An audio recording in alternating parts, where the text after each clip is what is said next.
Hey everybody, back with a little demonstration having to do with zodiacal releasing again. It's been a while since I've addressed the issue of zodiacal releasing, but I'm happy to do this one because this one is an example of zodiacal releasing from fortune. And the reason I'm happy with this is the fact that in the past I've had little success with coming to grips with people having difficult issues like this one, a difficult childbirth, which was almost fatal. And I've had little success in the past trying to figure out what is the logic of the periods that are following each other in this time frame. I could not see the logic of how does that associated with what was happening to a certain individual. So I'm happy to do this one because this is a very interesting example, and I hope you will enjoy it and try to see the logic of it. So this is the thing that happened to this person. It was asked on a forum about zodiacal releasing a few months ago, and this was the issue at hand. The person was asking for advice on how she could see this rather heavy event happening to her with the birth of her child. So she said, see it in the red font, I had a very traumatic birth that involved emergency surgery, heart failure, loss of fertility. Even the doctors didn't expect me to survive. Well, that's quite something, right? So I was rather intrigued by this, and I asked the person, could I use your birth data to research this further? And she also allowed me to use her birth data to do this in this presentation. So Brandi was kind enough to allow me to use her chart details and publish it here in a video. So this is it. So let's have a look at it. Now, first, I'd like to say that one of the, in my view, bad habits that arose in the use of zodiacal releasing, as it's often found on fora and Facebook pages, is that people start looking for hits. And I think that's a very bad habit, and it has to do, it can only be explained by the fact that transits nowadays in modern astrology are the major issue in finding events, and the only system of prognosis almost that is used instantly trying to find hits, because when you have a certain event, people think or believe that there must be some sort of transit that is actually happening on the day itself, which is not always true, and this has led to some rather interesting innovations by using minor aspects or whatever, simply because we are looking for hits, right? And that's a very bad habit, because that's what happened with Brandi when she posted this, and this is not to talk bad or badmouth these astrologers, because very little is known about this method and how you use it.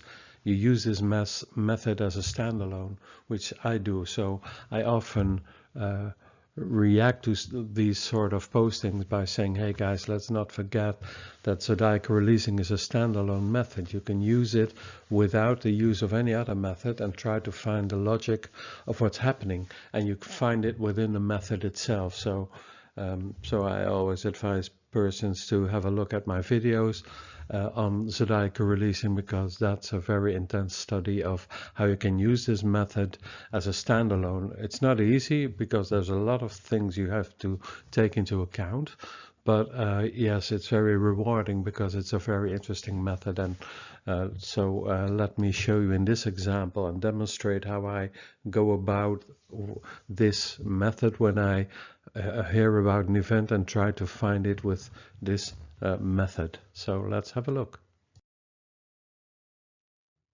So the first thing I do, of course, is look for the table and the period in which a person is in.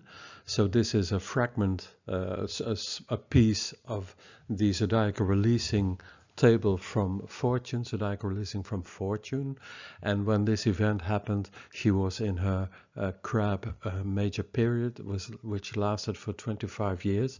So the moon is the planet that has this long period under its rulership. So the moon is very important in this principle. And of course, as you've noticed, you see the moon standing in the place of childbirth in the 5th place. So that's pretty interesting. And of course, the crab itself, Cancer, has a lot to do with raising children, taking care, nursing, etc., etc. So that's interesting. So, I also listed the 5 specific focus points that you need to research, because when you have one of them in this major period, then you have indeed a hit.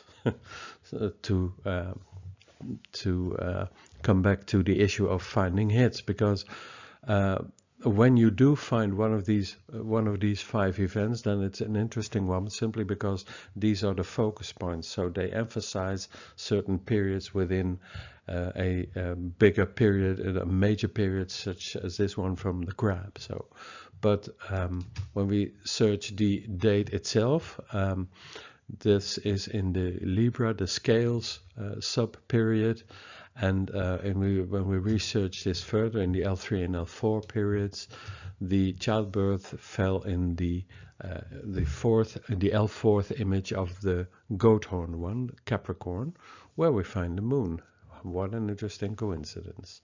But this also is one of these focus points, because as Schmidt said, these specific 5 focus points, they work on all levels of zodiacal releasing. So whenever we find the moon, the ruler of the major period, which is of course the case because we're talking about a period belonging to the crab, then we have a defining event. And you can certainly say that this was a very defining event for this person. So again, we have all the periods listed here. What I do normally is, the way I make note of this is in this way. I mark out the L1 period, the L2 period, the L3 and L4 periods. And these are interesting simply because they map out periods of time, and the longest, of course, are years. In this case, we are talking about the 25 years of the crab, which is the minor period of the moon. Then we have years and months, which are under Libra, because the scales, because that's the L2 period. And then we have months and weeks, again the L3 period, and the L4 period, in this case of the goat horn one, Capricorn, is a period of merely days. So that's interesting. So let's have a look in how I go about this. Can we find a logic in this heavy event that happened to Brandi during childbirth, at which she almost died? So there must be some sort of logic, because it's such a heavy event happening. And whenever that happens, and because fortune of course has to do with things befalling the native, befalling the body also. So that's interesting to do research on by means of the lot of the diamonds. So I use zodiacal releasing from the diamond in this case. So what I do first, and that's an interesting step to take, is I start with the last period, the smallest period, the smallest increment of time in this series of periods. So that's what I do, and then I start working backwards and try to see some logic. So let's have a look. Well, first I look, of course, at Capricorn, which is the 5th place, which is interesting because it has the moon in it, which is, of course, the ruler of the major period under the crab. So there we have something that's quite a hit, to say again, but that really makes sense in this case. And it's also the planet in the 5th place, having to do with childbirth. Okay, then we move back to the longer periods, which was the scales, and the ruler of the scales is, of course, Venus, which we find in the 8th place of the Ram, Aries. which is the 8th place, and there we find Venus conjunct the ruler of the 1st place, the ascendant. So there's also something having to do with the body, which can be quite challenging, difficult to say the least. So it's ruled by Venus in the 8th place, again, which has to do with death or difficult or dangerous situation. And there we find Venus being a square in a tetragonal relationship with the moon, which is the ruler of the complete period, the ruler of the major period. So yeah, there we have it. And then we look again at the second period, which is exactly the same as the third one. And then we get to the first period, the major period, which has, of course, the crab, where the moon is the ruler of this image, and it's in the Capricorn, the last image in this row. So yeah, you see the logic here, right?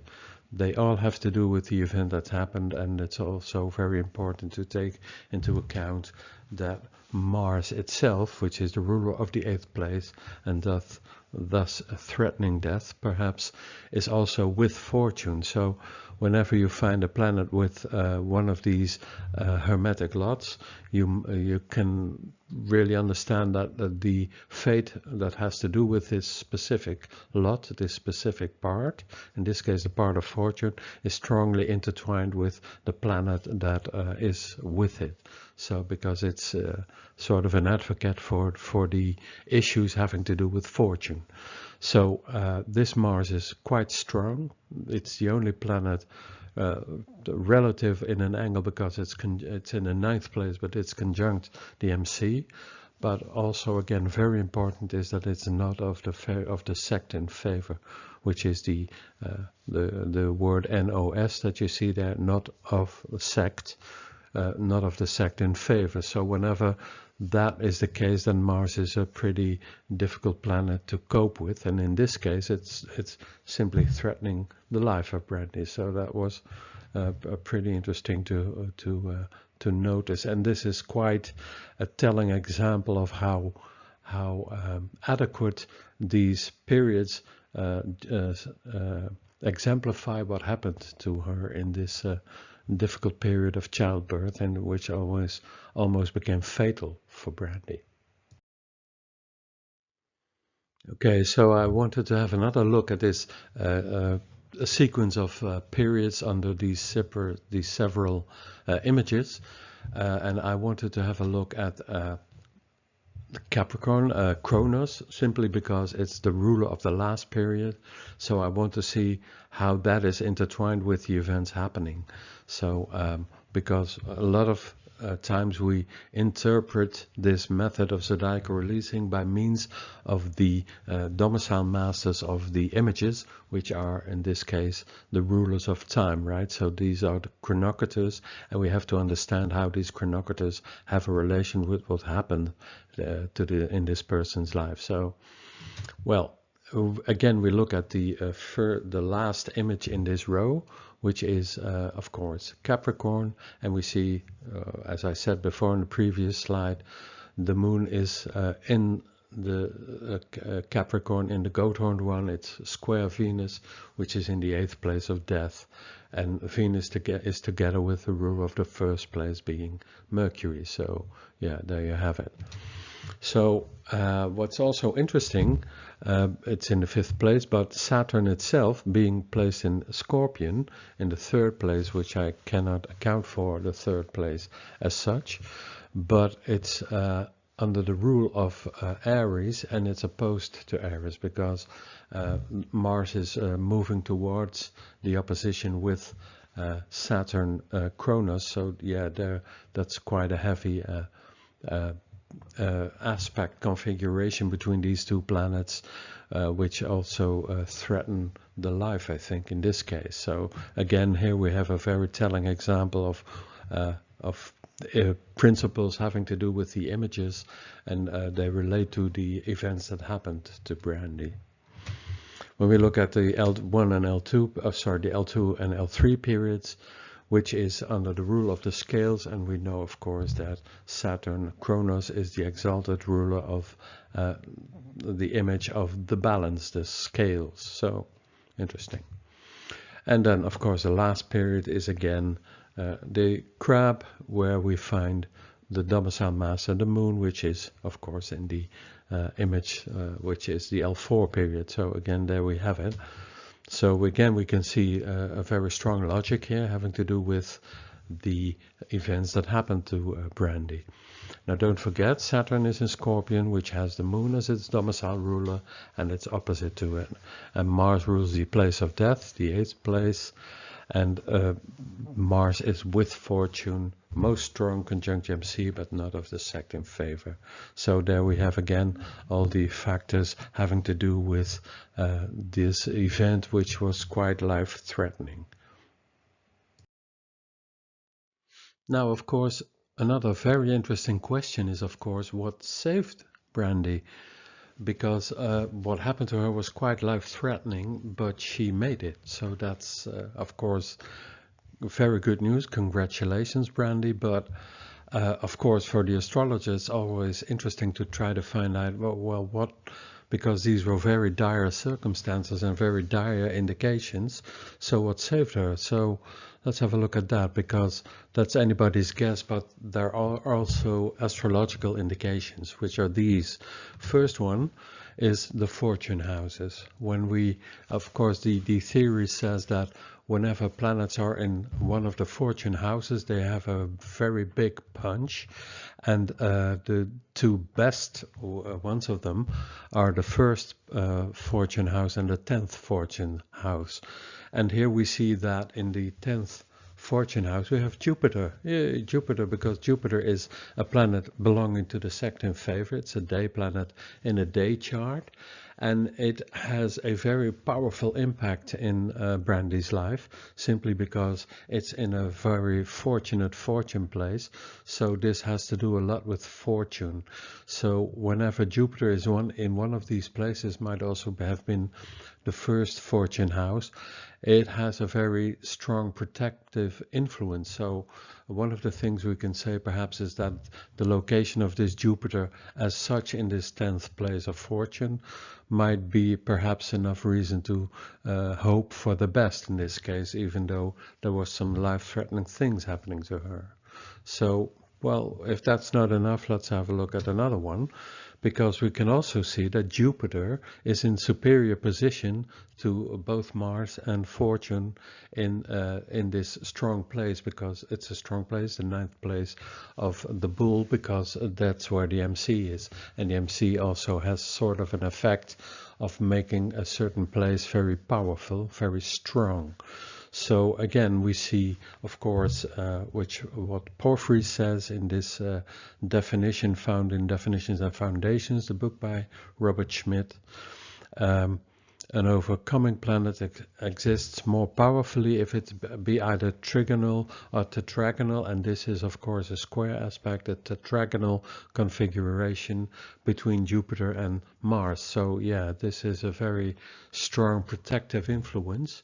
So this is another very strong indication that Jupiter has a very powerful influence, and it's overcoming the effect of Mars in this case, which is of course a very threatening planet here because it's the ruler of the 8th place, etc., not of the sect in favor. So yeah, and it's also placed in an image where it is in exile, which is something that the Hellenistic astrologers did not take into account very much, but this is a planet which is not at home in, of course, the Bull. So yeah, there we see again the very strong indications of Jupiter being powerful simply because it's in the fortune 10th, but also having a very powerful relation to Aries, the threatening planet in this case. And one of the words used for this superior position is decimation, and decimation means simply making less forceful, and Jupiter wins always out whenever Mars is at play. So Jupiter will always be stronger than Mars and have a more powerful influence over it. But again, you saw that something that Martien said, you cannot say that there will be an illness and then say it will not happen. You can only say, yeah, there will be something happening, but it can be remedied, and this is one of the indications of such a principle. So you cannot say that it doesn't happen, you can only say it will happen, but it will be remedied or something of this sort. So yeah, that's a traditional way of interpreting this. Okay, a third factor is of course that we find the ruler of the first place, which is Mercury, Hermes, as Schmidt called it in later talks.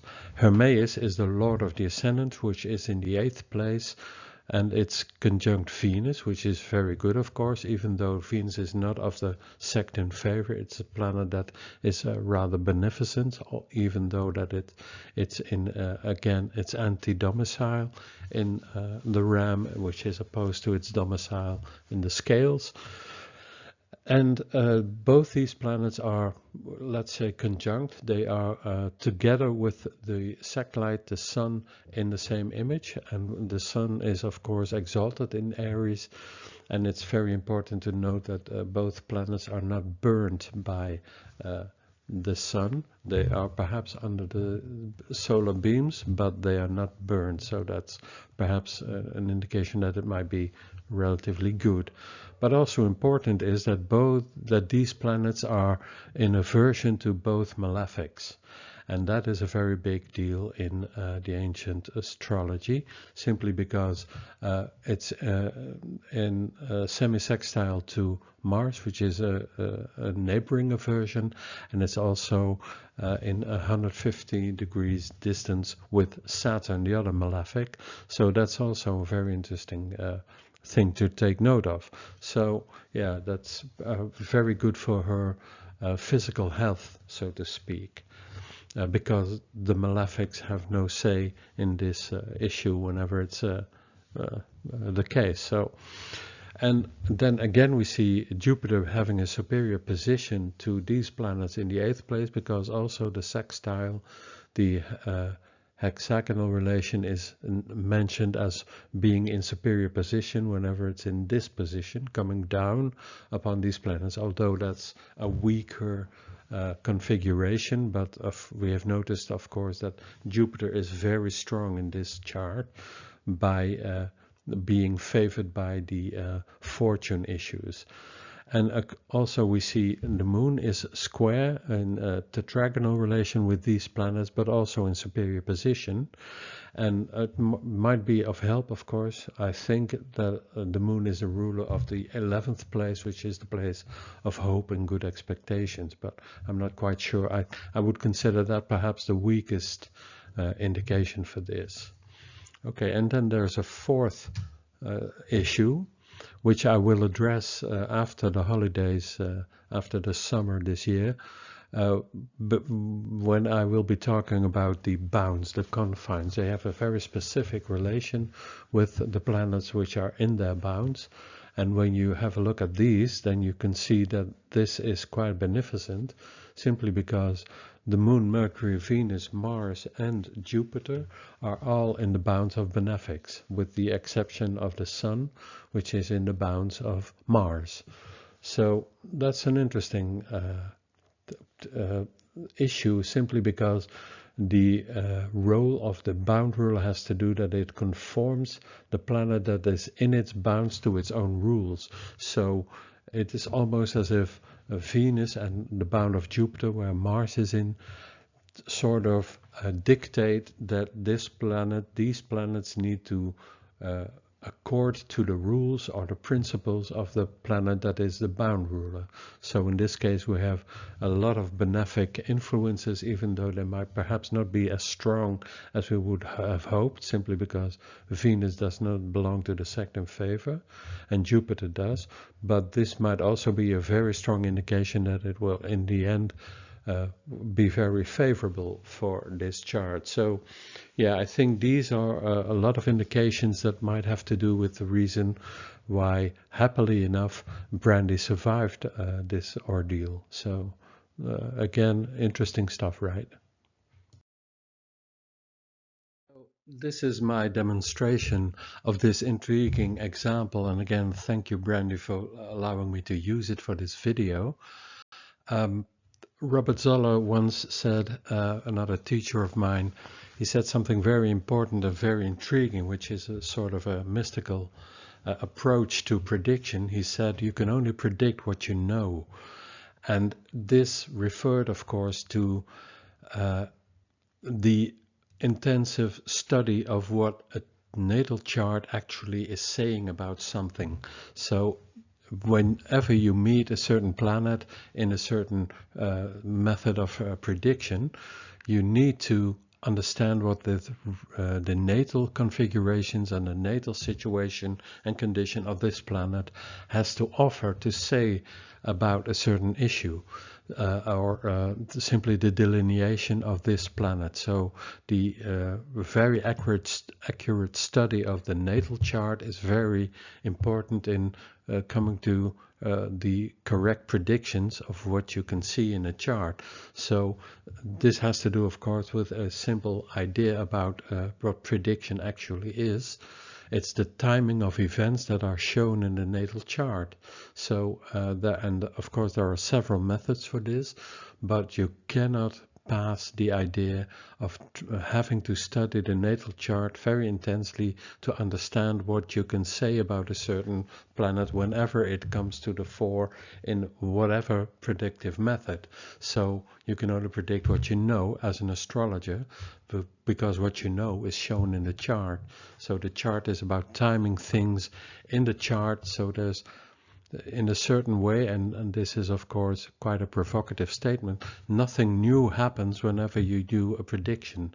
You can only see what the chart shows you and tells you what you need to say to a client whenever a certain planet comes to the fore in whatever method of prediction. And in this case I'm going backward because there is an event, and then we can see that indeed all the relevant issues having to do with this event come to the fore by means of this method of zodiacal releasing. So thank you, Robert, because this is a very insightful statement about prediction. You can only predict what you know, right?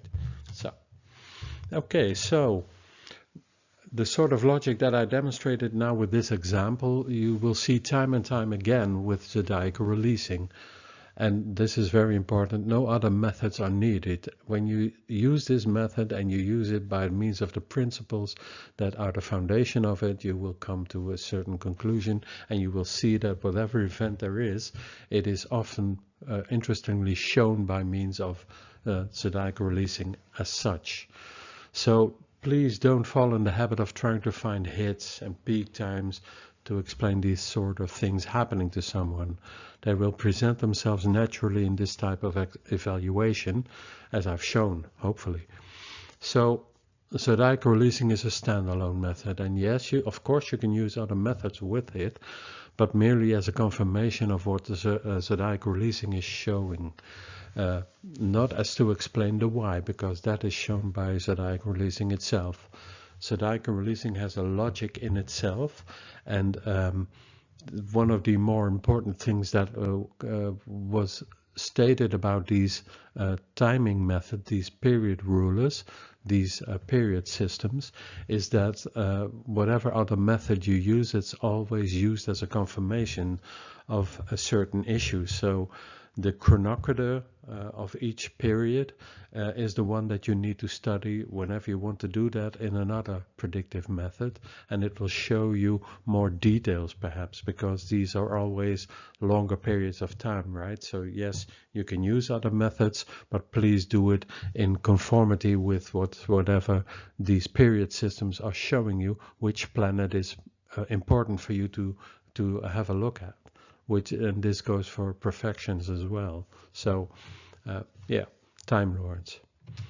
So oh yeah, and another warning is a heavy word, a warning, but don't use the outer planets in this sort of reasoning that I showcased here, simply because they can enhance things, but they cannot explain events within the method of zodiacal releasing, simply because zodiacal releasing relies very strongly on the planets that have to do with the images that are the period rulers, indicating the periods within the method of zodiacal releasing. So yeah, that's very important to come to grips with and understand. So forget the outer planets. Of course you can still use them, but do not use them as the rulers of particular images or signs or whatever. So now, I hope this will help you with your studies. I was quite happy with this demonstration, simply as I said before. This is the first time that I've really come to grips with trying to use zodiacal releasing from fortune, having to do with something physical in somebody's life, which is of course the issue that fortune addresses, things befalling the native or even things befalling the body. So yeah, I hope you have a good summer, and I'll see you after the summer and after our holidays, and then we will refreshed and we go back to the issue of, in my case, I will address the issue of the bounds, because they are very interesting, the confines. So have a good one and see you later.